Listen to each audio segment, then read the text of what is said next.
Guys, welcome back to channel. Hope you and all is doing well. तो आज की इस वीडियो के अंदर हम पढ़ेंगे हमारी क्लास 12th हिस्ट्री का 4th chapter, thinkers beliefs and building cultural developments. इस चैप्टर में मेनली हमने बुद्धिज्म के बारे में पढ़ना है, ठीक है, कि बुद्धिज्म कैसे इमर्ज हुआ। इसमें सबसे इंपॉर्टेंट जो फीचर आता है that is stupa, right. Stupa जैसे हमारे यहाँ पे मंदिर होते हैं, सिमिलरली बुद्धिज्म में स्तूपा होते थे। तो हमें से बहुत सारे स्तूपास मिले अलग अलग लोकेशन में, जिसमें Sanchi was one of the stupa, जिससे हमें बहुत सारे एविडेंसेस मिले बुद्धिज्म के बारे में, ठीक है। तो इस चैप्टर में हमने पूरा वही पढ़ना है, ठीक है, कि कैसे हिस्टोरियंस ने स्तूपा को स्टडी किया, राइट। और इसी के अराउंड हमें कुछ कुछ चीजें पढ़नी है, तो वो हम डिस्कस करने वाले हैं। तो एक वन शॉट लेक्चर होगा जिसमें इन डिटेल हम सभी टॉपिक्स को डिस्कस करने वाले हैं। अगर आप पूरा ध्यान लगा के पूरे कंसंट्रेशन के साथ इस वीडियो को देखते हो, साथ के साथ जो नोट्स आपको दिए जाएंगे उनको अगर आप रिवाइज कर लेते हो, तो आपका पूरा का पूरा एनसीईआरटी कवर हो जाएगा। इसीलिए लिखा है line by line NCERT. One shot का मतलब एक्चुअली में ही वन शॉट है, ठीक है। अब क्या हम सिर्फ थ्योरी पढ़ने वाले हैं? नहीं भैया, हम इंपॉर्टेंट क्वेश्चन भी डिस्कस करेंगे कि सीबीएसई पेपर में क्वेश्चन कैसे पूछता है, ठीक है। नोट्स का पीडीएफ कहाँ मिलेगा? तो नोट्स का पीडीएफ आपको टेलीग्राम चैनल पे मिलेगा, जिसका लिंक डिस्क्रिप्शन बॉक्स में अटैच्ड है, तो वहां से ज्वाइन कर लो। वहां ना सिर्फ आपको नोट्स मिलेंगे, आप डायरेक्टली वन ऑन वन मुझसे बात भी कर पाओगे। अगर आपके कोई डाउट्स है पढ़ाई को लेकर के, कोई टॉपिक समझ में नहीं आ रहा, तो आप इजिली एक टेक्स्ट के ऊपर मुझे रीच आउट कर पाओगे and I will try reverting back there to, ठीक है। ओके, अब इसके पैरेलली हमारी क्लास 12th ज्योग्राफी और क्लास 12 पॉलिटिकल साइंस की सीरीज भी चल रही है, दोनों ही बुक्स की। तो प्लीज आप उनको भी जाकर के देख सकते हो, उसका लिंक भी डिस्क्रिप्शन बॉक्स में अटैच्ड है। तो यानी ये जो चैनल है, ये एकमात्र सोल्यूशन हो सकता है आपकी क्लास 12th ह्यूमैनिटीज का, ठीक है। तो शुरू करते हैं बिना किसी देरी के। सबसे पहला जो टॉपिक है वो बेसिक गेस दिया हुआ है कि बुद्धिज्म की अगर हम बात करते हैं तो एज अ रिलीजन वो डिबेट्स और इंट्रैक्शंस के थ्रू डेवलप हुआ है, वो आइसोलेशन में डेवलप नहीं हुआ है, ठीक है। अब अच्छा, हमें पता कैसे चलता है? तो हिस्टोरियंस ने बहुत सारी चीजों को यूज किया है, जैसे जो भी हमें बुद्धिस्ट जैन टेक्स्ट मिले हैं, ब्राह्मणिकल टेक्स्ट मिले हैं, उनमें भी बहुत सारा बुद्धिज्म के बारे में लिखा हुआ है। बहुत सारे मॉन्यूमेंट्स मिले हैं, उनको स्टडी किया है, वहां से बहुत सारा इंस्क्रिप्शन मिला है, उससे रिकंस्ट्रक्ट करके इस रिलीजन के बारे में सारी चीजें समझी हैं और आगे तक बाईपास की है, ठीक है। सांची स्तूपा, जैसा कि मैंने बताया था, एक बहुत ही वेल प्रिजर्व मॉन्यूमेंट है, जिससे हमें बहुत सारे वैल्यूएबल इंसाइट्स मिले हैं, ना सिर्फ बुद्धिज्म के, इस पूरे हिस्टोरिकल पीरियड के, कि अच्छा बुद्धिज्म के साथ साथ और भी बहुत सारी चीजें चल रही थी, वो भी हम डिस्कस करने वाले हैं, ठीक है। शुरू करते हैं। सबसे पहला है अ ग्लिम्प्स ऑफ सांची। इसका स्ट्रक्चर क्या था, कैसे क्या हुआ, वो हम बाद में पढ़ेंगे, लेकिन उससे पहले सांची की अगर हम बात करते हैं तो सांची का जो जिक्र था वो कब आने लगा? 19th सेंचुरी के अराउंड यूरोपियंस जो थे उनका बहुत ज्यादा इंटरेस्ट हमें देखने को मिलता है, राइट। सांची स्तूपा है कहां पे? तो वो भोपाल में है। एक well preserved ancient Buddhist monument है, जो हमें बुद्धिज्म और उस टाइम के जो इंडियन आइडियाज और बिलीव्स रहे हैं उसके बारे में काफी सारी इंफॉर्मेशन हमें देता है, ठीक है। 19th सेंचुरी के अंदर जो सांची के रूइंस थे उसको देख करके बहुत सारे यूरोपियन स्कॉलर्स या फिर विजिटर्स यहाँ पर पे आए थे।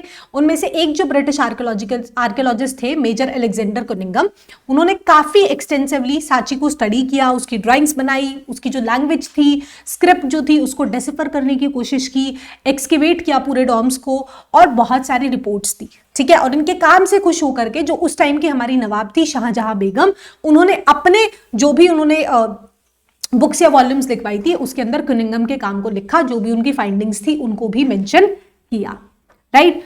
इसके बाद जॉन मार्शल भी आए थे, उन्होंने काफी सारे बुक्स इसके ऊपर, वॉल्यूम्स इसके ऊपर रखी थी। जो उस टाइम की जो बेगम थी सुल्तान जहां बेगम, उन्होंने उनको सपोर्ट किया था, राइट। एंड उन्होंने उनके लिए एक प्रॉपरली गेस्ट हाउस भी बनाया था, एक म्यूजियम भी बनाया था इस प्रोजेक्ट के लिए। तो understand the importance of this project and Sanchi as a stupa, कि इतने सारे लोग आ रहे हैं और वहां के लोकल रूलर्स भी उनको सपोर्ट कर रहे हैं, सो दैट हम अपनी हिस्ट्री के बारे में ज्यादा से ज्यादा जानकारी इकट्ठी कर पाए, ठीक है।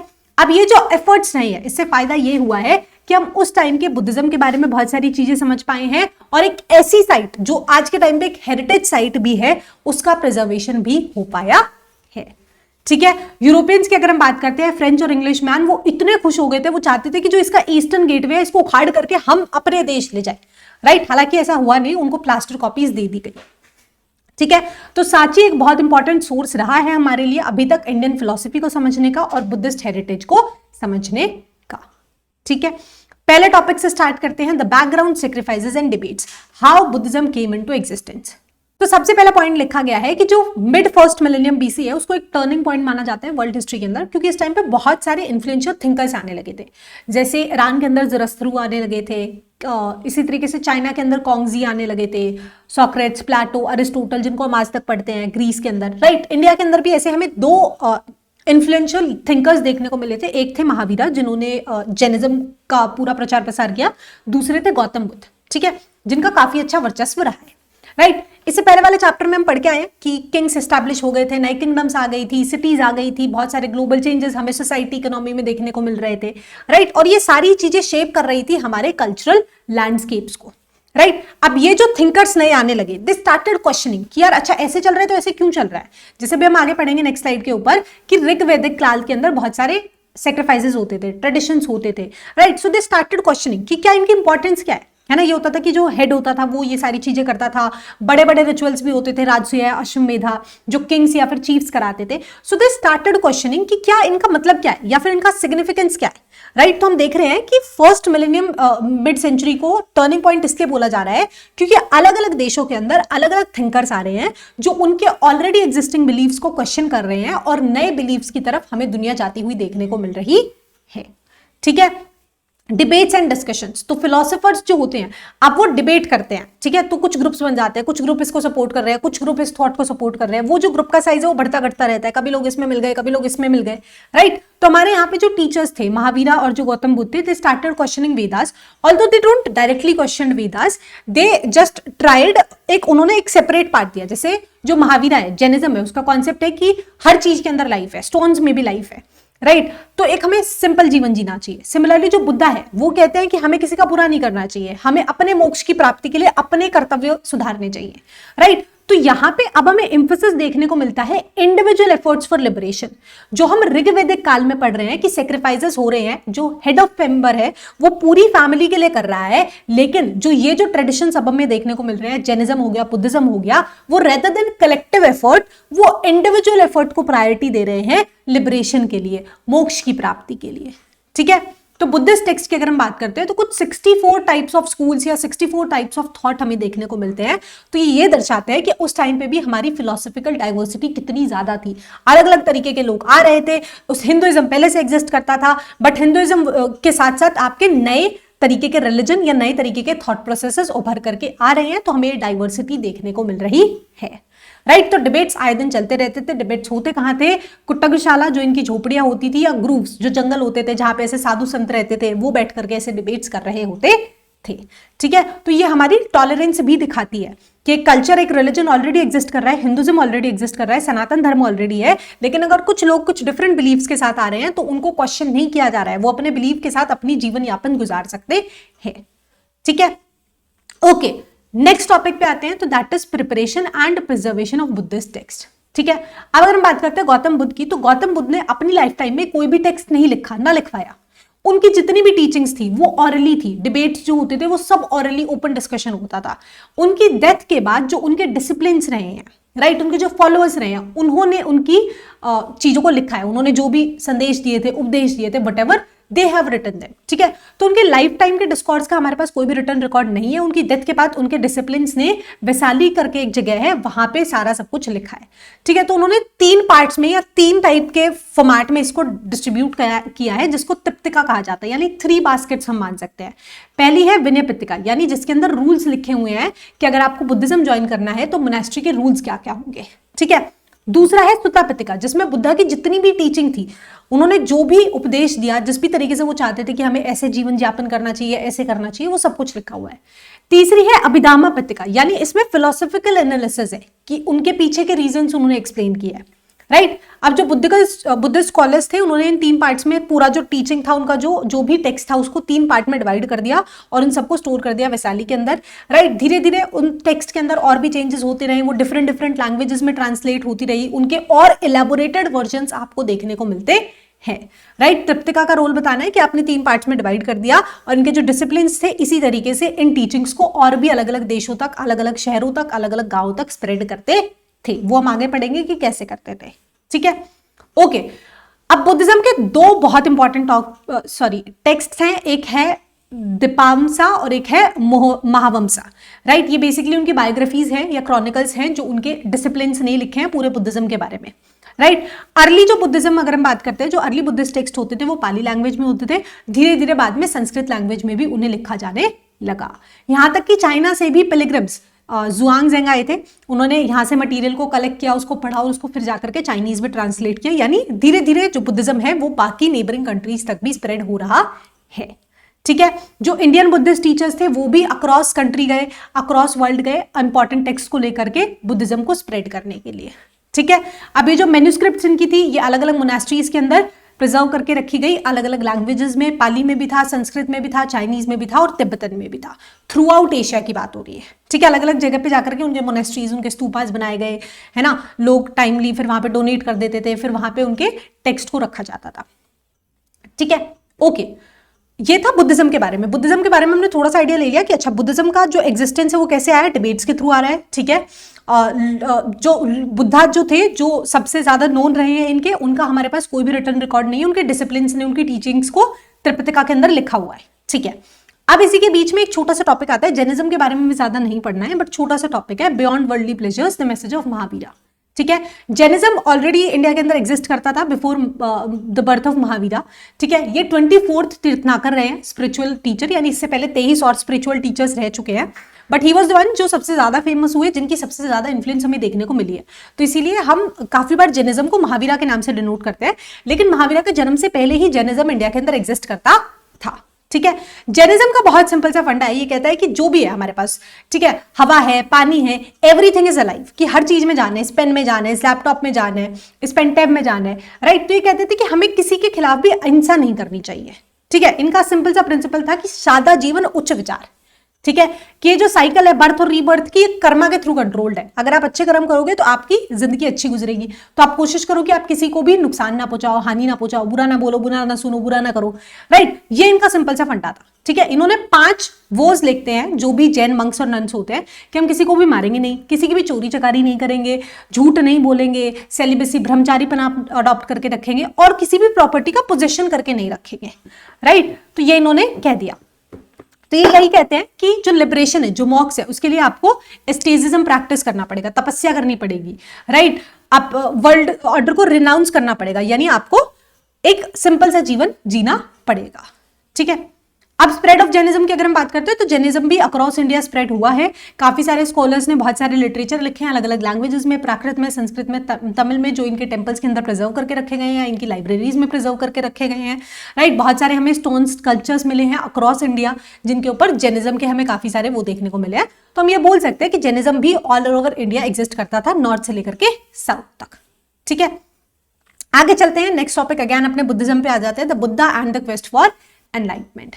तो बुद्धा टीचिंग्स की अगर हम बात करते हैं तो हमें कैसे पता चला कि जो बुद्धा की जो टीचिंग्स थी वो उनके डिसिप्लिन्स ने बाद में रिकंस्ट्रक्ट किए, तो टाइम टू टाइम उनमें एडिटिंग ट्रांसलेटिंग होता रहा है, राइट। हिस्टोरियंस ने उनकी हेगोग्राफीज को भी यूज किया, यानी बायोग्राफीज ऑफ सेंट्स। अब बहुत सारे लोग थे जो बुद्धा के साथ रहे होंगे, उन्होंने अपनी कोई बुक लिखी, राइट, उसमें पूरी जर्नी लिखी, है ना। अब हम ये नहीं बता सकते कि वो कितनी फुल्ली एक्यूरेट है, बट यही है जो सोर्स है जिससे हमें काफी सारी जानकारी देखने को मिलती है, क्योंकि बुद्धा ने तो अपने जीवन में कभी भी ना खुद लिखा और ना लिख पाया, उनकी डेथ के बाद लिखा गया है जो कुछ लिखा गया है, तो हम उसी डेटा के ऊपर, इसके अलावा हमारे पास जो भी फिजिकल चीजें हैं, स्तूपा हैं, स्कल्पचर्स हैं, इंस्क्रिप्शंस हैं, उनसे ड्राइव करके बुद्धिज्म को समझने की कोशिश करते हैं, ठीक है। ओके, अब टॉपिक आता है लाइफ ऑफ सिद्धार्थ। गौतम बुद्ध की लाइफ की अगर हम बात करते हैं तो गौतम बुद्ध एक बहुत बड़े चीफ के यहाँ, शाक्य चीफ के यहाँ पे पैदा हुए थे। तो उनकी जो अपब्रिंगिंग हुई थी, उनकी जो बचपन गुजरा था वो बहुत ज्यादा शेल्टर्ड था। इनके जो माता पिता थे उन्होंने कभी साम्राज्य से बाहर उन्हें निकलने ही नहीं दिया, ठीक है। लेकिन जब वो पहली बार साम्राज्य से बाहर एक बार गए, बहुत साल बाद, थोड़े बड़े होने के बाद, उन्हें पता चला कि यार दुनिया में तो बहुत सारे दुख हैं। उन्होंने एक ओल्ड मैन को देखा जो बीमार था, किसी की डेड बॉडी को देखा, तो उन्हें लगा कि यार, उन्हें समझ में आया कि ये जो लाइफ की रियलिटी है ना, ये इनएविटेबल है ना, यानी यही सच्चाई है, अंत में सबने मर जाना है, ठीक है। तो उन्होंने क्या किया, उन्होंने अपने साम्राज्य को छोड़ दिया कि मैं तो सच की तलाश में जा रहा हूं और मैं कुछ करके आऊंगा। मतलब अभी तक वो एक शेल्टर्ड अपब्रिंगिंग से हट करके उन्होंने वो जो फेज देखा, तो ही decided that I won't live, मैं ऐसे पीस लग्जरी में नहीं रहने वाला, I just go and roam around, ठीक है। तो इन्होंने बहुत सारी एक्सट्रीम प्रैक्टिसेस ट्राई की है, बहुत ज्यादा कड़ तपस्या की, मेडिटेट किया, तो बहुत सारे ऐसे वो करने लग गए थे कि एनलाइनमेंट अटेन करने के लिए, कि मुझे मोक्ष की प्राप्ति चाहिए। ठीक है, तो इन्होंने बहुत सारे तरीके अपनाए, फिर ये जंगलों में रहे बहुत सालों तक मेडिटेट किया, राइट, एनलाइटमेंट अटेन करने के लिए। और इस तरीके से इनका नाम पड़ा Gautam Buddha, the एनलाइटेड one, right, जो दूसरों को भी तरीके दिखाता है, एक रोशनी दिखाता है मोक्ष प्राप्त करने की, लिबरेशन प्राप्त करने की, राइट। तो इन्होंने अपनी पूरी जो लाइफ थी वो धामा को धामा बेसिकली रूल्स एंड रेगुलेशंस होते हैं कि आपको ऐसे करना चाहिए, ऐसे नहीं करना चाहिए, या कुछ बेसिक डिसिप्लिन्स, राइट, कि एक जो पाथ होता है राइटियस लिविंग का, कि आपको किसी को हार्म नहीं पहुंचाना है, उसको स्प्रेड करने में इन्होंने अपनी पूरी लाइफ को स्पेंड कर दिया। ठीक है, तो बुद्धा की टीचिंग हमें कहां पे मिली, हम पहले पढ़ के आए, 3 हमारे पास वो है तिप्तिका, तो उसमें से सुत्ता पितिका जो सेकंड वाली थी उसके अंदर बुद्धा की सारी टीचिंग्स लिखी हुई है। सेंट्रल आइडिया यही है कि जो सोरो है, दुख है, वो इनहेरेंट है। सुख और दुख जीवन के 2 पहिए हैं, कभी सुख तो कभी दुख, राइट। तो अगर आपको एक मिडल पाथ चाहिए, मिडल पाथ किससे चाहिए, या तो आप हार्श पेनेंस कर रहे हैं, या तो आप बहुत ही कड़ी तपस्या कर रहे हैं, या इंडल्जेंस। इनका ये भी मानना था कि अटैचमेंट जैसा कुछ नहीं होता, राइट, आपकी जो अटैचमेंट्स है, क्योंकि इसमें यही होता है कि जो लोग बुद्धिज्म को अडॉप्ट कर लेते हैं वो फिर मंक्स में और उसमें जाकर के रहते हैं, भिक्षा अलम्स के ऊपर वो रिलाई करते हैं, उनके माता पिता बाकी सारे रिलेशनशिप्स खत्म हो जाते हैं, वो खुद की मोक्ष प्राप्ति के लिए काम कर रहे होते हैं, राइट। तो इनका यही मानना था कि आपको अटैचमेंट से हटना पड़ेगा और आपको एक मिडल पाथ अपनाना पड़ेगा, राइट, टू अटेन एनलाइटमेंट या फिर लिबरेशन। ठीक है, तो अर्ली बुद्धिज्म हमेशा फोकस करता था ह्यूमन एफर्ट्स के ऊपर, वो गॉड्स या सुपरनैचुरल पावर्स में नहीं मानता था। ठीक है, एंड बुद्धा जो थे वो अगेन जब किसी को समझाते थे कि यार मेरा ये मानना है, तो वो रीजन देते थे। ठीक है, वो लोगों को एक जेन्युइन रीजन देते थे, वो एम्फसाइज करते थे। 2 पॉइंट्स है इनके, एक होता है अनिका, अनिका जिसको इम्परमेंस भी कहा जाता है, इसका मतलब है कि एवरीथिंग चेंजेस, कुछ भी कांस्टेंट नहीं है, आज आपकी जिंदगी में अच्छा है तो कल कुछ खराब भी हो सकता है, राइट। दूसरा है नॉन सेल्फ, जिसको अनंता बोला जाता है, कि नो अनचेंजिंग सेल्फ। हम कई बार बोलते हैं ना it's not my type, it's not my thing, तो ऐसा नहीं है कि हम हमेशा एक जैसे नहीं रहते। आज से 2 साल पहले जो हमारा बिहेवियर था, नेचर था, 2 साल बाद वो कुछ और होगा, 2 साल बाद वो और कुछ होने वाला है, राइट। सो जो हमारी सेल्फ है, अंतरात्मा है, इट कीप्स ऑन चेंजिंग। हमारा बिहेवियर चेंज होता है एक्सपीरियंसेस के बेसिस पे, जो भी हमारी लर्निंग्स होती है लाइफ में, जिस भी तरीके के हम चैलेंजेस फेस करते हैं, उसको फेस कर करके हमारी जो सेल्फ है वो चेंज होती है, राइट। तो इनका यही मानना था कि कुछ भी कांस्टेंट नहीं है, everything keeps on changing, right. तो इसीलिए हमें एफर्ट्स करने चाहिए इस डायरेक्शन में कि हम किसी का बुरा ना करें, और हम अपनी खुद की लिबरेशन के लिए, एनलाइटमेंट के लिए हमें खुद एफर्ट्स करने पड़ेंगे, राइट। ये कहते थे कि जो ह्यूमन सोसाइटी है, ये ह्यूमन क्रिएशन है, ये भगवान ने नहीं बनाई है, ये हमने बनाया है। एक ये जो कास्टिज्म है, राइट, हमने लास्ट वाले चैप्टर में भी डिस्कस किया था कि जो कास्टिज्म है वो ह्यूमंस ने बनाया है, जो किंग का कॉन्सेप्ट है वो ह्यूमंस ने बनाया है, ऐसा एग्जिस्ट नहीं करता था, ये नेचुरल नहीं है, ये मैन मेड है, राइट। और इन्होंने अर्ज किया कि जो भी लोग हैं उन्हें एथिक्स और ह्यूमैनिटी के साथ एक्ट करना चाहिए, भले वो कोई राजा है या फिर एक नॉर्मल इंसान है, कॉमन पीपल है, राइट। इन्होंने एम्फसाइज किया कि हमें इंडिविजुअल एफर्ट्स पे फोकस करना चाहिए, और ये जो रीबर्थ की, अगर हमें रीबर्थ, ये जो बर्थ और रीबर्थ का साइकिल है, अगर हमें इससे वो चाहिए, मोक्ष चाहिए, राइट, तो हमें खुद को एफर्ट्स करने पड़ेंगे। तो ये बोलते थे निर्वाणा के अटेनमेंट के लिए हमें इंडिविजुअल एफर्ट्स करने होंगे। और उनकी लास्ट एडवाइस यही थी कि be lamps on to yourself, work out your own liberation, कि इंडिविजुअल एफर्ट्स के ऊपर बहुत ज्यादा यहाँ पे एम्फेसिस किया जा रहा है। ठीक है, ओके, आगे चलते हैं। नेक्स्ट टॉपिक आता है फॉलोअर्स ऑफ द बुद्धा। तो जो लोग बुद्धिज्म को अडॉप्ट करते थे उनका कैसा लाइफस्टाइल होता था, तो अगर हम बात करते हैं तो एक होता है बुद्धिस्ट संघ। ठीक है, बुद्धा बेसिकली उन्होंने एक संघ, मोनेस्टिक कम्युनिटी को एस्टैब्लिश किया था, जिनमें उनके जितने भी धामा, जो भी डिसिप्लिन होते थे, जो बुद्धिज्म को अडॉप्ट करते थे, वो आकर के धामा टीचर्स बनते थे। ठीक है, तो जो मॉन्क्स होते हैं उनको भिक्खूस भी बोला जाता है, वो बहुत ही सादा सा जीवन गुजारते हैं, एक छोटा सा उनका कपड़ा होता है, राइट, और दे डिपेंड ऑन अल्म्स, यानी भिक्षा के ऊपर वो डिपेंडेंट रहते हैं, जो भी उनको मिलता है उसको वो खा लेते हैं। ठीक है, इनिशियली पहले सिर्फ मेंस को ही अलाउड था, लेकिन उनके बाद जो आनंदा, जो ऐसा बोला जाता है कि गौतम बुद्ध के सबसे ज्यादा खास फेवरेट डिसिप्लिन रहे, उन्होंने उनसे बातचीत की, उनको मनाया कि यार हम फीमेल्स को भी हिस्सा बनाते हैं, राइट। तो पहली जो फीमेल महाप्रजापति गोतामी, जो बुद्धा की फॉस्टर मदर मानी जाती है, उन्होंने उनको अपनी माँ का दर्जा दिया था एक तरीके से, आउट ऑफ रिस्पेक्ट, एंड उनको एडमिट किया गया था एज फर्स्ट फीमेल मॉन्क। तो फीमेल मॉन्क्स भी होने लगी भिक्खुनीज, right. So women also started becoming part of this sangha, and वो भी टीचर्स बनने लगी, एंड वो भी लिबरेशन को अटेन करने के लिए इंडिविजुअल एफर्ट्स पर फोकस करने लगी। ठीक है, तो हमने पढ़ लिया कि संघ होता है, एक कम्युनिटी होती है जिसको कोई भी ज्वाइन कर सकता है। पहले सिर्फ मेन करते थे, फिर वुमेन भी करने लग गई। अब अब क्या यहाँ पे कोई सोशल बैकग्राउंड का डिस्क्रिमिनेशन था? नहीं, आप कोई भी हो, आप राजा हो, कोई बड़े नेता हो, कोई बड़े स्लेव हो, आप कुछ भी हो, right, they treated everyone equal after joining. Join करने के बाद आप भिक्खू हो या फिर भिक्खुनी हो, इसके अलावा कुछ भी नहीं है, ठीक है। तो ये होता था।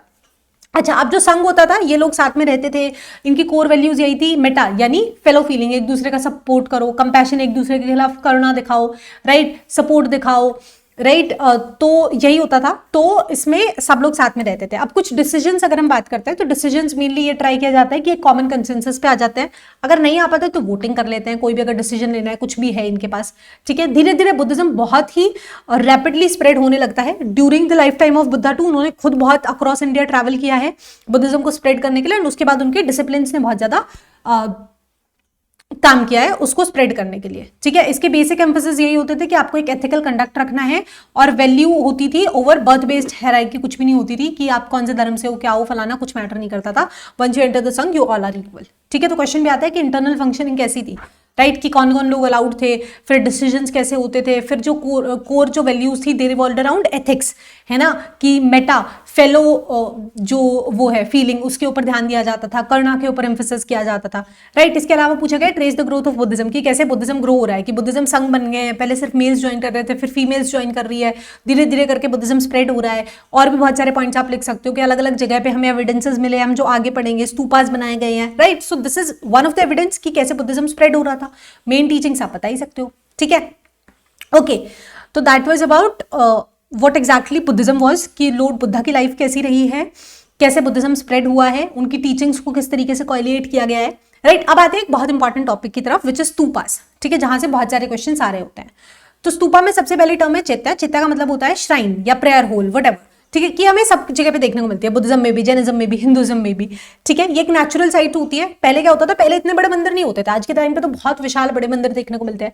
पहले के टाइम पे कुछ पेड़ पौधे होते थे या कुछ रॉक्स होते थे, उसी के आसपास एक वो सेक्रेड प्लेस उनको डिक्लेयर कर दिया जाता था, राइट। फिर धीरे धीरे जैसे जैसे डोनेशन आते थे उसको बना दिया जाता था, कहीं पे मूर्तियां बनने लग गई या कुछ और बनने लग गया, बट धीरे धीरे ऐसे स्टार्ट हुआ था, ठीक है। तो अगर हम बुद्धिस्ट चैत्य की बात करते हैं तो ऐसे कुछ कोर इंपॉर्टेंट साइट्स हैं जो बुद्धा की लाइफ से रिलेटेड है। फॉर एग्जांपल लुम्बिनी, जहां पे इनका बर्थ हुआ था, वहां पे एक इनकी प्रॉपरली कुछ एक स्तूपा टाइप का बनाया गया है। फिर है बोध गया, जहां पे इन्होंने एनलाइटमेंट अटेन किया था। फिर है सारनाथ, जहां पे इन्होंने पहला अपना सेरेमनी यानी उपदेश दिया था। फिर है कुशीनगरा, जहां पे इन्होंने निबाना यानी लिबरेशन की प्राप्ति की थी। तो ये चारों ही पॉइंट्स बहुत इंपॉर्टेंट है। एक नंबर में कहीं से भी क्वेश्चन आ सकता है कि चार चैत्य क्या थे। अच्छा, लुम्बिनी क्यों जाना जाता है, बर्थ के लिए जाना जाता है, एनलाइटमेंट के लिए जाना जाता है। तो कंफ्यूज करने के लिए आपको एमसीक्यू भी आ सकते हैं और मैच द फॉलोइंग भी आ सकता है, ठीक है। तो चारों पॉइंट्स बहुत इंपॉर्टेंट है। ओके, अब क्वेश्चन आता है कि स्तूपास को बिल्ड क्यों किया जाता था। स्तूपा बेसिकली इस लॉर्ड अशोका ने बिल्ड कराए थे मेजरली पहले स्टार्ट में, बाद में और लोग भी कराने लगे थे।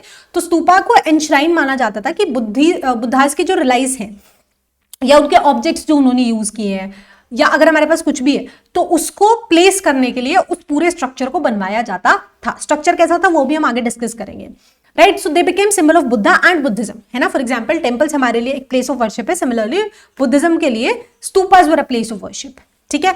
एम्परर अशोका ने बिल्ड कराए थे एंड ये सारी चीजें हमें बुद्धिस्ट टेक्स्ट में लिखी हुई मिली है कि कब किसने क्या बनवाया था। 2nd सेंचुरी के अंदर भैरव, सांची, सारनाथ के अंदर काफी सारे स्तूपास बनवाए गए थे, ठीक है। हाउ कैसे बनाए जाते थे, तो इंस्क्रिप्शंस ने रिकॉर्ड दिखाए हैं कि बहुत सारे डोनेशंस होते थे, कंस्ट्रक्शंस होती थी, डेकोरेशंस होती थी। काफी केसेस में कुछ किंग्स जैसे सातवाहनाज ने बनवाए हैं, क्राफ्ट गिल्ड्स यानी मर्चेंट जो ग्रुप्स होते थे वो बनवा देते थे, मॉन्क्स बनवा देते थे, नन्स बनवा देती थी, राइट। तो हमें ये सारी चीजें देखने को मिली है कि फॉर एग्जाम्पल जो सांची का स्तूपा है उसका जो एक गेटवे है उसको पूरा फंड किसने किया था, एक गिल्ड ने किया था, आइवरी वर्कर की वर्कर्स का एक ग्रुप था, उन्होंने उसको फंड किया था, बनवाया था। तो लोगों का बिलीव दिखा रहा है that they started following the Buddhism. तो धीरे धीरे उनके पास जो भी पैसा आ रहा है वो उसको इन्वेस्ट भी कर रहे हैं, डोनेट भी कर रहे हैं, ठीक है। स्ट्रक्चर के ऊपर काफी बार क्वेश्चन आता है। स्तूपा के स्ट्रक्चर की अगर हम बात करते हैं तो स्तूपा का मतलब होता है संस्कृत में हीप, ठीक है। हीप टाइप का ऐसे स्ट्रक्चर है। तो ये एक सिंपल राउंड माउंड यानी अंडे की सी शेप का आपको देखने को मिलता है, ठीक है, विच ग्रू कॉम्प्लेक्स ओवर टाइम। ऐसे होता है कि एक छोटा सा मंदिर होता है, फिर धीरे धीरे जैसे जैसे बड़ा होते रहता है वो बड़ा बन जाता है। तो सेम गोज फॉर स्तूपा। पहले वाले जो स्तूपा होते थे वो बहुत प्लेन होते थे, लेकिन विद टाइम जैसे जैसे राजा लोगों का इंटरेस्ट आने लगा, they started donating, guild started donating, तो वो उनका स्ट्रक्चर और भी बड़ा होता हुआ हमें देखने को मिला, ठीक है। तो मेन पार्ट अगर हम बात करते हैं, इसके ऊपर होती है हर्मे का बेसिकली एक बैल्कनी लाइक स्ट्रक्चर होता है, ठीक है, जो अ बॉडी ऑफ गॉड यानी भगवान के स्थान को सिग्निफाई करता है यहाँ पे। अब अगेन ये एक कॉन्सेप्ट है कि बुद्धिज्म में काफी लोग भगवान को नहीं मानते थे, काफी लोग मानते थे। सो दैट इज उसका कोई क्लियर कट एविडेंस अभी तक हमारे पास नहीं है, ठीक है, कि कौन सा फैक्ट सही है कौन सा फैक्ट गलत है। नेक्स्ट है यष्टि, इसके ऊपर एक पोल होता है, उसको यष्टि बोलते हैं। यष्टि के ऊपर एक अम्ब्रेला बनी होती है, राइट, जिसको छतरी बोला गया है, एंड अक्रॉस इसके आसपास वो होती है, रेलिंग होती है, राइट। तो ऐसे कुछ ऐसे एक स्ट्रक्चर होता है। तो ये हमें स्तूपा देखने को मिल गया। अर्ली जो स्तूपा अगर हम बात करते हैं, जो सांची या भैरवत पे होते थे, वो बहुत प्लेन होते थे, बट कुछ स्टोन रेलिंग्स या कार्व्ड गेटवेज होते थे, लेकिन विद टाइम वो कॉम्प्लेक्स स्ट्रक्चर बन गए थे।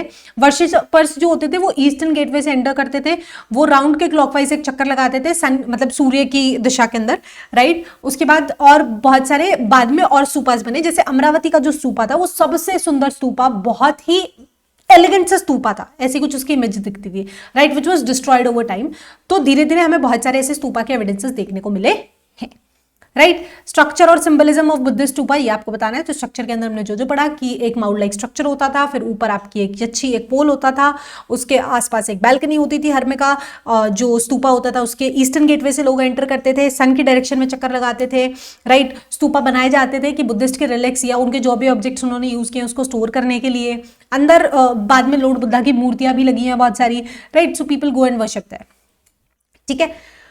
ओके जी, नेक्स्ट टॉपिक आता है discovering stupas, the fate of Amaravati and Sanchi, ठीक है। अमरावती का स्तूपा की अगर हम बात करते हैं तो 1796 में एक लोकल रूलर ने उसको डिस्कवर किया था, बट उन्होंने क्या किया, रूलर जो था उन्होंने उसके जो बिल्डिंग मटेरियल था, पहली बात तो बहुत सुंदर था, उसको तोड़फोड़ करके लोग वहां से कभी स्टोन्स चुराने आने लग गए, उसको रीयूज कर दिया, उसको रिमूव कर दिया, तो ऐसे ऐसे चलने लगा, ठीक है। फिर कुछ ब्रिटिश ऑफिशियल्स आते हैं, उन्हें बहुत पसंद आता है, तो वो क्या करते हैं, वहां से उसके जो स्कल्पचर्स थे उनको उठा करके अलग अलग जगह पे पहुंचा देते हैं, कोलकाता में, मद्रास में, लंदन में, सयाम चल रहा है, इनके ऊपर कोई क्वेश्चन नहीं कर रहा, ठीक है, क्योंकि ब्रिटिशर्स का राजा उनका जो मन में आ रहा है वो कर रहा है। फिर 1854 में एक और कमिश्नर आते हैं, वाल्टर एलॉयट, वो क्या करते हैं, वो बहुत ही सुंदर स्ट्रक्चरल पैनल्स थी यहाँ पे, उसको ले जाकर के मद्रास टिकवा देते और अपने नाम के पीछे उनको अलॉट करा देते हैं एलेट मार्बल्स, ठीक है। तो ये सारी चीजें चल रही थी। तो उस टाइम पे हमारे फिर एक आर्कियोलॉजिस्ट आते हैं, जज कोले, वो क्रिटिसाइज करते हैं कि यार ये तो नहीं होना चाहिए, अगर आपको कोई चीज पसंद आ रही है तो आप उसकी प्लास्टर कॉपी लेके जा सकते हो, राइट। आप ओरिजिनल नहीं लेके जा सकते जस्ट बिकॉज आपको म्यूजियम्स में रखनी है, कि ये जो एलाइट मार्बल्स, ये जो टाइल्स थी वहां पर उन्होंने पहुंचा दी थी, राइट। क्योंकि आप एग्जिस्टिंग साइट को जो प्रिजर्व करनी चाहिए, पहली बात तो आप उसको डिस्ट्रक्ट कर रहे हो, उसकी सुंदरता को हटा रहे हो, दूसरा उससे अगर हमें कुछ एविडेंस या कुछ भी मिल सकता था तो आप उसको हटा रहे हो। तो ही पुश्ड कि हमें ऑन साइट प्रिजर्वेशन करना चाहिए, यहां से उखाड़ करके म्यूजियम में 2 चीज ले गए, आप 4 चीजें छोड़ गए, उसका कोई प्रिजर्वेशन नहीं होता, आपको साइट को प्रिजर्व करना चाहिए, राइट। इन्होंने अमरावती के केस में ये स्टैंड लिया था, लेकिन वहां पे फायदेमंद नहीं हो पाया, लेकिन उनकी ये बात जो थी ये सांची में सुन ली गई। तो जब फ्रेंच और ब्रिटिशर्स आए और बोले भैया भैया ईस्ट वाला गेटवे दे दो, हम तो अपने वहां पे जाके म्यूजियम में लगाएंगे, तो उनको बोला भागो, उनको प्लास्टर कॉपीज दी गई, ठीक है। तो सांची का जो गेटवे था और माउंट था उसको प्रिजर्व करके रखा गया जब ये डिस्कवर हुआ 1888 के अंदर। एंड आज के टाइम पे अगर हम बात करते हैं, अमरावती जो सबसे सुंदर और सबसे मैग्निफिकेंट स्तूपा माना जाता था, वो एक डिमिनिश्ड माउंट है, वो बिगाड़ दिया लोगों ने, तोड़ दिया है, फोड़ दिया है, उसके सारे पीसेस हटा दिए गए हैं। On the other hand Sanchi हम लोगों की कुछ लोगों की आवाज, जैसे एच कोले जो थे उन्होंने उठाई या बाकी लोगों ने जो उठाई, उसकी वजह से आज भी वो इंटैक्ट है, और वहां से हमें बहुत सारे एविडेंसेस देखने को मिले हैं बुद्धिज्म के बारे में या अर्ली इंडियन सोसाइटी के बारे में, कि उस टाइम की लाइफ कैसी होती थी, राइट। तो यही पूछा जाता है कि how the fate of Amaravati stupa was different from Sanchi stupa, तो आप इजीली इसको लिख सकते हो, ठीक है। आगे चलते हैं, नेक्स्ट टॉपिक आता है स्टोरीज इन स्टोन्स। तो स्टोरीज इन स्टोन से मतलब ये है कि हम हिस्ट्री पढ़ रहे हैं, ठीक है, हमें ठीक है टेक्सचुअल एविडेंस जो उनके डिसिप्लिन ने लिख दिए। इसके अलावा भी बहुत सारी चीजें हैं कि दीवारों के ऊपर बहुत सारी ड्राइंग्स बनाई गई हैं, कुछ पत्थर है उनके ऊपर कुछ नाम लिखे हुए हैं कि यार इसने डोनेट किया था, राइट। तो स्टोन्स जो हैं वो स्टोन्स सिर्फ स्टोन्स नहीं है, उन स्टोन्स के अंदर स्टोरीज हैं, राइट। तो अमरावती जो स्कल्पचर थे उसके ऊपर बहुत सारे हमें रूरल सीन्स देखने को मिले हैं, जिसपे हट्स और ट्रीज बने हुए हैं, राइट। तो लोग क्या करते थे, अब इसको आइडेंटिफाई कैसे करते थे, वो लोग टेक्सचुअल डेटा होता था, राइट, उसको टेक्सचुअल सोर्स को कंपेयर करते थे इन पिक्चर से। जैसे कि एक ये जो हमें इमेज देखने को मिली है जो नॉर्थन इसके ईस्टर्न वे पे है, उसके अंदर एक टेल हमें देखने को मिली है, जो हमें उनकी कुछ टेक्सचुअल उसमें मिला था कि एक राजा था जिसने अपना सारा सब कुछ दान कर दिया था और वो फॉरेस्ट में चला गया था। तो टेक्सचुअल प्लस जो स्कल्पचर है उससे कंपेयर करके समझने की कोशिश की जाती है, तब जाकर के हिस्टोरियंस को समझ में आता है कि अच्छा एग्जैक्टली बात ये हो रही है, ठीक है। तो which is a very difficult process again, but इस तरीके से सारी चीजों को डिकोड किया जाता है, ठीक है। नेक्स्ट सिंबल्स ऑफ वर्शिप की अगर हम बात करते हैं, बुद्धिस्ट स्कल्पचर्स को समझने के लिए हमने काफी सारी हेगोग्राफीज को पढ़ा है, जिन लोगों ने बुद्धिज्म या जो सेड्स ने अपनी कुछ भी बायोग्राफीज वगैरह लिखी है उस टाइम की, राइट। तो उसमें डिस्क्राइब किया गया है कि बुद्धा जो थे वो बहुत सारे स्कल्पचर्स में अगर हम देखते हैं तो वो एक पेड़ के नीचे मेडिटेट करते हुए दिखाए जाते हैं, ठीक है। तो अर्ली सिंबलिज्म में स्कल्पचर्स के अंदर सिंबल्स को यूज किया जाता था, instead of human images of Buddha sculptures को यूज किया जाता था। जैसे कि एक पेड़ है, पेड़ के नीचे एक एम्प्टी सीट है, ठीक है, बोधि ट्री है, उसके नीचे एक सीट है, तो ये सीट किसके लिए? बुद्धा के लिए है। यहाँ पे एक्चुअली में बुद्धा की इमेज को उन्होंने नहीं दर्शाया, लेकिन हम समझ गए, राइट। तो उनकी ह्यूमन इमेजेस की बजाय कुछ सिंबल्स को यूज किया जाता था कि उनके लिए सीट छोड़ दी गई है। सिमिलरली स्तूपा की अगर हम बात करते हैं तो वहां पे लोग स्तूपा को वर्शिप कर रहे हैं। ये महापरिनिर्वाणा है जहां पे उन्होंने फाइनल निर्वाणा अपना अडॉप्ट किया था, तो उसकी इमेज है, वहां से हमें देखने को मिली है। फिर जो व्हील है, व्हील हमें दर्शाता है जहां पे उन्होंने अपना पहला वो दिया था, सरमन दिया था, उपदेश दिया था, राइट, सारनाथ के अंदर, right. It also setting in motion the wheel of dharma, dharma का व्हील जो आज तक यूज होता है, तो उसको भी यहाँ पे डिपिक्ट किया गया है। तो सिंबल्स के थ्रू या टेक्सचुअल एविडेंसेस के थ्रू समझने की कोशिश करते हैं। तो क्या स्कल्पचर्स को समझना एक आसान काम है? नहीं, बहुत मुश्किल काम है। उन्हें समझना पड़ता है, उन्हें बहुत कुछ पढ़ना पड़ता है, फिर उनको कंपेयर करना पड़ता है। काफी बार वो अलग ही स्टोरी चल रही होती है, फिर कोई लोग आकर के बोलते हैं नहीं नहीं आपने गलत पढ़ा, ऐसे नहीं है, इसका मतलब ये है, राइट। तो उन्हें समझना पड़ता है, उस स्पैन ऑफ टाइम में टाइम मशीन के थ्रू जाना पड़ता है, इमेजिन करना पड़ता है कि आर्टिस्ट ने यार ये बनाया होगा तो क्या सोच के बनाया होगा, right. So it is a very difficult process, ठीक है। तो कैसे आर्ट हिस्टोरियंस ने सांची स्तूपा को समझने की कोशिश की, तो वो आप कुछ कुछ पॉइंट्स लिख सकते हो कि उन्होंने जो टेक्सचुअल एविडेंसेस थे उसको रिलेट करके देखा, उन इमेजेस से समझने की कोशिश की, तब जाकर के कुछ कुछ चीजों को वो डिकोड कर पाए थे, ठीक है। नेक्स्ट आते हैं पॉपुलर ट्रेडिशंस। तो इसी स्पैन ऑफ टाइम की अगर हम बात करते हैं तो जैसे हमने पढ़ा कि हिंदुइज्म ऑलरेडी एग्जिस्ट करता था, फिर बुद्धिज्म आ गया, तो टॉलरेंस हमें देखने को मिल रही है। तो पैरेलली आपका शिविज्म चल रहा है, वैष्णविज्म चल रहा है, बुद्धिज्म चल रहा है, तो ऐसे बहुत सारी चीजें यहाँ पे चल रही है, ठीक है। अब सांची स्कल्पचर्स के अंदर भी हमें देखने को मिलता है कि बुद्धिज्म भी बहुत ज्यादा रिस्ट्रिक्टेड नहीं था, ठीक है। बुद्धिज्म में भी हमें बहुत सारे लोग ऐसे दिखे हैं कि उनके कुछ खुद के प्री बिलीफ्स हैं जो वो पहले से फॉलो करते आ रहे हैं, उसके साथ साथ वो बुद्धिज्म को भी फॉलो कर रहे हैं। फॉर एग्जांपल कि एक जो वुमेन स्विंगिंग ट्री है, ये हमें बहुत सारे स्तूपा के ऊपर सजते हुए देखने को मिला है, जबकि ये प्री बुद्धिस्ट ट्रेडिशन है। तो दे ऑल्सो कंटिन्यूड कि बुद्धिज्म से पहले कुछ अगर ट्रेडिशंस चल रहे थे तो उनको भी उन्होंने कंटिन्यू किया। जैसे ये जो वुमेन है, इसको माना जाता है दिस सिंबलाइजेस फर्टिलिटी, यानी माना जाता है कि अगर इसका टच किसी फ्लावर को हो जाए तो उसमें फ्रूट आने लग जाता है, अगर किसी के पेड़ को हो जाए तो उसमें फ्लावर आने लगता है, किसी फ्रूट को हो जाए, किसी ऐसे पेड़ को हो जाए तो उसमें फ्रूट आने लगता है, राइट। दिस वाज समथिंग जो प्री बुद्धिज्म से पहले एग्जिस्ट करता था, लेकिन हमें स्तूपास के अंदर जो उनके जो दरवाजे थे उसके ऊपर डेकोरेशन पीसेस के तौर पे ये हमें स्कल्पचर बनता हुआ देखने को मिला है, राइट। मोटिव दिखाता है, जैसे कि ये जो मोटिव है ये गोजा लक्ष्मी को दिखाता है, जो कहीं ना कहीं हिंदुइज्म से कनेक्टेड है, राइट। तो हमें ये दिखाता है कि अर्लियर लोकल बिलीफ्स और प्रैक्टिसेस को भी बुद्धिज्म ने अडॉप्ट करके रखा था, ठीक है। सांची के अंदर हमें बहुत सारे लाइवली डिपिक्शंस एनिमल्स के देखने को मिलते हैं, एलिफेंट्स के, हॉर्सेस के, जो अगेन कुछ ना कुछ ह्यूमन ट्रेट्स को सिग्निफाई करते हैं, ठीक है। हमें वुमेन विद लोटस देखने को मिलती है, जिसके अंदर एक एलिफेंट स्प्रिंकलिंग वाटर हमें देखने को मिलता है, जो माया को रिप्रेजेंट करता है, जो सॉरी गोजा लक्ष्मी मैंने गलत बता दिया, माया को रिप्रेजेंट करता है, जो लॉर्ड बुद्धा की मदर मानी जाती है, गॉडेस ऑफ फॉर्च्यून मानी जाती है। जेनविनली सॉरी, गोजा लक्ष्मी को मैंने माता लक्ष्मी से रिलेट कर दिया था, जेनविनली सॉरी, ठीक है। तो हमें देखने को मिल रहा है कि अच्छा बुद्धिज्म भी थोड़ा सा फ्लेक्सिबल है, वो प्री कंसीव्ड नोशन और बिलीव्स को मान करके चल रहा है आगे, ठीक है। ओके, सर्पेंट मोटिव्स हमें देखने को मिले हैं बहुत सारे जगहों पे, जो अगेन बुद्धिज्म का पार्ट नहीं थे, है ना। आर्ट हिस्टोरियंस जो थे उन्होंने ये भी बताया कि सांची पहले एक ट्री और सर्पेंट वर्शिप होती थी, राइट। तो हमारे पास क्लियर कट कुछ भी एविडेंस नहीं है कि कैसे क्या स्टार्ट हुआ। बुद्धिज्म में लोग एक्चुअली किसकी पूजा करते हैं, क्या वो हिंदुइज्म में मानते हैं, क्या वो किसी दूसरे रिलीजन को भी फॉलो करते हैं, तो वो हमें नहीं पता है। बट इन जनरली जो भी हमें एविडेंसेस मिले उससे हमने कुछ कुछ डिकोड करने की कोशिश की है, ठीक है। अब जो पेंटिंग्स हमें अजंता लोरा की केव्स पे दिखी है, उसके ऊपर बहुत सारे विजुअल रिकॉर्ड्स हैं, जत्का स्टोरीज के लोगों की डेली लाइफ को उन्होंने रिप्रेजेंट किया है, राइट। आर्टिस्ट 3 डायमेंशनल इफेक्ट्स को, 3D इफेक्ट को यूज कर रहे थे पहले से ही, right. So we were very advanced as an nation, as an country, as an subcontinent. But then फिर मुगल इन्वेजन हो गया, देन फिर ब्रिटिश इन्वेजन हो गया, और हमारी जो पूरी जो हिस्ट्री थी या जो भी कुछ था वो सब मिट्टी में मिल गया, ठीक है। नेक्स्ट टॉपिक पे चलते हैं। ऑल्दो यहां से ज्यादा क्वेश्चंस आते नहीं है, 1-2 नंबर में आते हैं, but what it meant by popular tradition, यानी अलोंग विद बुद्धिज्म हमें और भी बहुत सारी प्रैक्टिसेस देखने को मिल रही है। नेक्स्ट टॉपिक आता है न्यू रिलीजियस ट्रेडिशंस की। अगर हम बात करते हैं डेवलपमेंट ऑफ महानाया बुद्धिज्म, तो बुद्धिज्म के भी हमें 2 पार्ट्स देखने को मिलते हैं कि पहले पुराने वाले जो लोग थे उनको हिनाया बोला गया, विच वर लेसर व्हीकल, जो ओल्डर बुद्धिस्ट ट्रेडिशंस के लिए यूज होती है। अगेन बुद्धिज्म भी बहुत हद तक इवॉल्व हुआ है, पहले कुछ आज से कुछ सालों पहले कुछ तरीके के होते होते फिर धीरे धीरे मॉडिफिकेशंस आते रहते हैं, है ना, मॉडर्न होते रहते हैं। जैसे हम मॉडर्न हिंदू बन गए वैसे ही काफी लोग मॉडर्न बुद्धिज्म भी बन गए होंगे, राइट। तो पुराने वालों को हिनाया बोला जाता था, जो नए वाले आए थे महानाया बोला जाता था, ठीक है। महानाया बुद्धिज्म जो था introduce the idea of saviours, right, कि आपको सेवियर्स की तरह आपको हेल्प करनी चाहिए दूसरे लोगों को निभाना अचीव करने में, ऑन द अदर हैंड जो पुराने वाला सिर्फ ये इंफेसिस करता था कि आप अपने इंडिविजुअल एफर्ट्स पे फोकस करो कि आपको मोक्ष कैसे पाना है, महानाया कहता था कि आप दूसरों को हेल्प करो, राइट, उनके लिए आप कंपैशनेट रहो, उनको हेल्प करो कि वो कैसे निभाना को अचीव कर सकते हैं। अपने खुद के लिबरेशन को भूल जाओ, थोड़ा सा वो जो इंडिविजुअल एफर्ट था उसको भूल जाओ, दूसरों की मदद करो, ठीक है। अब यहाँ पे महानाया के अंदर बुद्धा और बुद्धिस्टवा इमेजेस की वर्शिप होने लग गई थी, तो इमेज वर्शिप हमें देखने को मिल गया था धीरे धीरे, जो पहले नहीं होता था, राइट।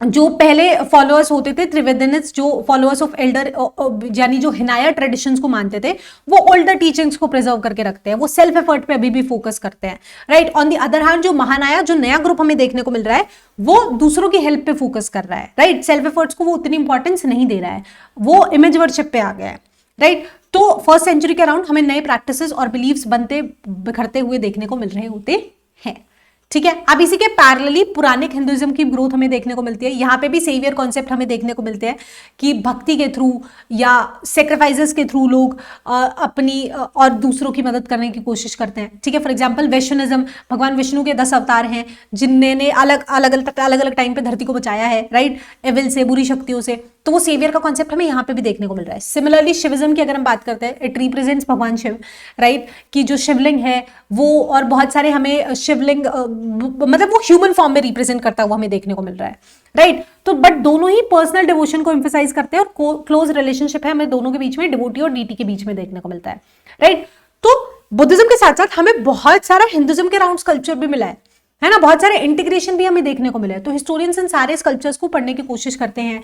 जैसे फॉर एग्जांपल ये हमें भूर अवतार का ये मिला था, कर्नाटका से मिला था, राइट। तो ये हमें बहुत सारे ऐसे डीटीज को आइडेंटिफाई करने में, उनकी स्टोरीज को, पुराना को पढ़ने में। तो similarly Hinduism is also growing, right, it already existed, वो तो पहले से सनातन धर्म, बट धीरे धीरे उसमें भी हमें चेंजेस देखने को मिल रहे हैं, जो इसी स्पैन ऑफ टाइम के अंदर हमें काफी कुछ देखने को मिलता है। जैसे फॉर एग्जांपल हमें 5th सेंचुरी के अंदर यूपी के अंदर ये भगवान विष्णु शेषनाग के ऊपर ऐसे रिक्लाइन करते हुए देखने को मिल रहे हैं, ठीक है। इमेज ऑफ माँ दुर्गा मिल रही है महाबलीपुरम से, ठीक है। तो हमें काफी चीजें मिल रही है, ठीक है। तो इसी टाइम पे जहां पे स्तूपा बिल्डिंग चल रहा है, वहीं पे टेंपल बिल्डिंग भी बहुत अच्छा हो रहा है, राइट। अर्ली जो टेंपल्स थे, जो कंटेम्प्रेरी है स्तूपास के, राइट, उसमें भी हमें सिमिलर सा स्ट्रक्चर देखने को मिल रहा है कि एक स्मॉल स्क्वायर है जिसको गर्भगृह कहा जाता है, और ऊपर आपका एक शिकारा है, एक टॉल टावर होता है, राइट।